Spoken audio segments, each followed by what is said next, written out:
In today's video, I'm going to teach you how to rename Subflow on Gumloop 2026, step by step. By the end of this walkthrough, you'll confidently change the name of any subflow so your workspace stays organized and easy to navigate. Let's start at the beginning. Open your browser and go to the Gumloop Flows page. If you're not already signed in, you may be prompted to log in. Once you land on the Flows dashboard, you'll see your projects and options arranged around the workspace. Now look over to the left-hand side. This is the main sidebar where you'll find navigation for your workflows and related tools. From that left panel, select Workflow. This brings you to the area where you manage the structure of your automations. Next, choose Create Workflow. This sets up a new workflow canvas where you can add or review components, including subflows.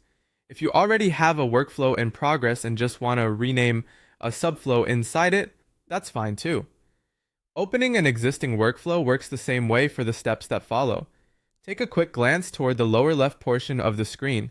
You'll typically see controls and labels related to the current flow here. This is a helpful reference point to confirm you're in the right place before making changes. Now click Flow. This takes you into the pipeline view where your flow and any nested subflows are displayed. In this view, each subflow is usually represented as a module or a labeled block, making it easier to spot the one you want to update. Find the subflow you want to rename and click Rename. Depending on your layout, this may appear as a button, a label you can edit directly, or an option in a small menu next to the subflow's name. The interface will switch that name into an editable field. Type in the new name of your subflow.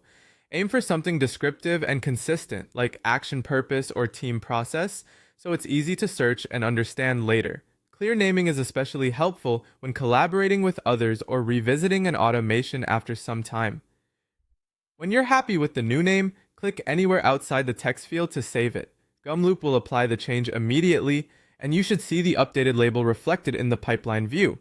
If the name doesn't update right away, give the page a moment or tap Enter once to confirm. That's it. You've successfully renamed a subflow in Gumloop. Keeping names consistent and descriptive will make your workflows simpler to maintain and faster to troubleshoot. If you found this helpful, keep exploring your flow structure and continue refining your naming conventions as your projects grow.